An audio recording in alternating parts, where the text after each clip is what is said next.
ఒక్కసారి అందరు కూడా జై తెలంగాణ, జై కేసీఆర్, జై కేటీఆర్, జై మల్లన్న. ఈరోజు ఇక్కడ మన మేడ్చల్ కాన్స్టిట్యున్సీలో అంటే కొంత 1/4 మాత్రమే ఇది, ఇంకా చాలా పెద్ద ఉంది మన సినిమా, కాకపోతే 1/4 ఇది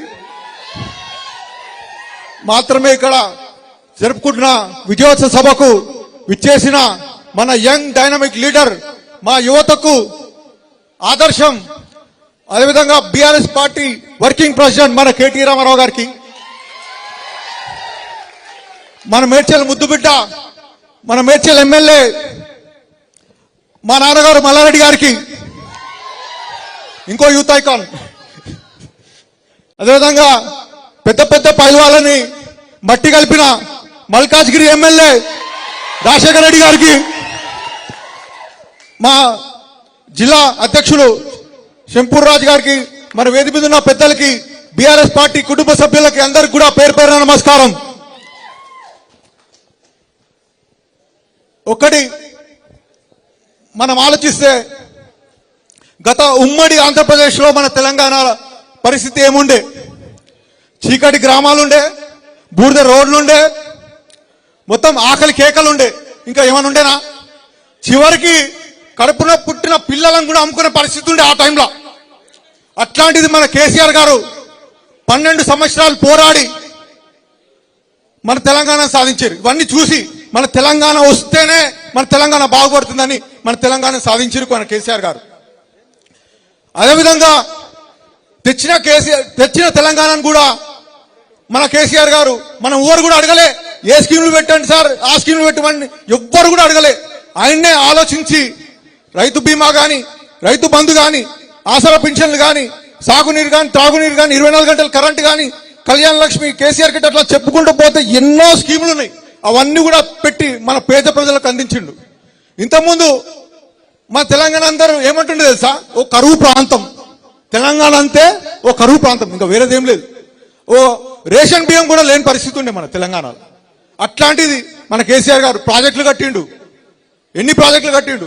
ఇప్పుడు మొత్తం నాలా కనెక్షన్లు కానీ, నాలా డ్రైనేజ్లు, మొత్తం చెరువులు కనెక్షన్ పెట్టిండు. అట్లా మళ్ళీ ఎస్ఆర్టీపీ నుంచి ఫ్లైఓవర్స్, రోడ్స్, అండర్ పాస్లు, అట్లా సిటీలో ఇప్పుడు ట్రాఫిక్ జామ్ అనేది లేదు. మొన్ననే బెంగళూరు నుంచి వచ్చిన వాళ్ళు కూడా చెప్తారు, మీ హైదరాబాద్ లో ఎక్కడి నుంచన్నా ఎక్కడికి 40 నిమిషాల్లో పోవచ్చు అని చెప్పి. ఇదంతా ఎవరి పుణ్యం? మన కేటీఆర్ గారు. అట్లా ప్రతి ఒక్కటి ఐటీ సెక్టర్ బెంగళూరు కూడా తలదన్నింది ఇప్పుడు. అట్లా ఐటీ సెక్టర్ ఇంతకుముందు బెంగళూరుకి మనకి 10 ఇంతలు డిఫరెన్స్ ఉండే, ఇప్పుడు బెంగళూరును కూడా మించిపోయినాం మనం. అదేవిధంగా మన హైదరాబాద్ సిటీని ఎన్నో కంపెనీలు, తెలంగాణ ఎన్నో కంపెనీలు తీసుకొచ్చిండు. ఒక మన హైదరాబాద్ ని ఒక విశ్వనగరంలో, అమెరికా కూడా పనికిరాదు. ఇప్పుడు అమెరికాలో పోతే ఇప్పుడు అన్ని పాత లైట్లు, పాత బిల్డింగ్లు ఉన్నాయి. ఇప్పుడు మన తెలంగాణ, ఇప్పుడు హైదరాబాద్ నంబర్ 1, అది కేటీఆర్ గారి వల్ల. మొన్న ఎలక్షన్లు మీరు అందరూ కూడా కష్టపడ్డారు, మీ అందరూ కూడా తెలుసు. పెద్ద పెద్ద ఎమ్మెల్యేలు, మాజీ ఎమ్మెల్యేలు, పెద్ద పెద్ద క్యాండిడేట్లు ఉండే. ఎమ్మెల్యే క్యాండిడేట్లు 5-6 మంది వచ్చారు కదా, పెద్ద మంది. తర్వాత ఒక రజనీకాంత్ డైలాగ్ ఉంది, తెలుసు కదా మీకు, ఏంది? నానా పందులే గుంపుకు వస్తాయి, సింహం సింగల్ గా వస్తుంది అన్నట్టు మన నాన్నగారు మల్లారెడ్డి గారు సింగల్ గా అందరినీ ఎదుర్కొని మీ అందరి ఆశీర్వాదంతో భారీ ఎత్తున గెలవడం జరిగింది.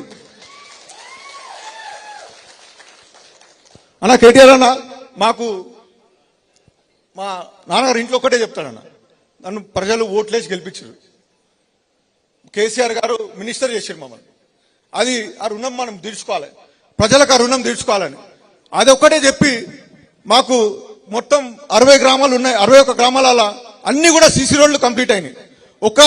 నాకు తెలిసి ఎదులాబాద్ గ్రామంలోనే ఒక 8 కిలోమీటర్ సీసీ రోడ్ వేసాం మొత్తం కూడా, అంతా సొంత నిధులతో మొత్తం కూడా. అంటే 4 ఏళ్ళు ప్రభుత్వంతో ఎంతైతే అంత మొత్తం కూడా కష్టపడి, అందరు కార్పొరేటర్, కౌన్సిలర్లు, అందరు సర్పంచ్లతో తోడ్పడి ఎంతైతే అంత కష్టపడి అంతా కూడా డెవలప్మెంట్ చేసిన తర్వాత లాస్ట్ 1 year లో ఎంత పెండింగ్ పనులు ఉన్నా కూడా అవన్నీ కూడా కంప్లీట్ చేయడం జరిగింది మొత్తం కూడా, అంతా కూడా. అదేవిధంగా గుళ్ళు అన్న మోర్ దెన్ 100 టెంపుల్స్, అంటే ఊరి మధ్యలో ఉండే పెండింగ్ ఉన్న గుళ్ళు, ఇట్లా ఇన్కంప్లీట్ గుళ్ళు అన్ని కూడా కంప్లీట్ చేసాం. మళ్ళీ కుల భవనాలు అట్లా అన్ని కూడా ఆల్మోస్ట్ కంప్లీట్ వచ్చినాయి. ఇంకా ఈ టైంలో అవన్నీ కూడా కంప్లీట్ అయిపోతాయి, అన్ని కూడా మిగిలినవి కూడా.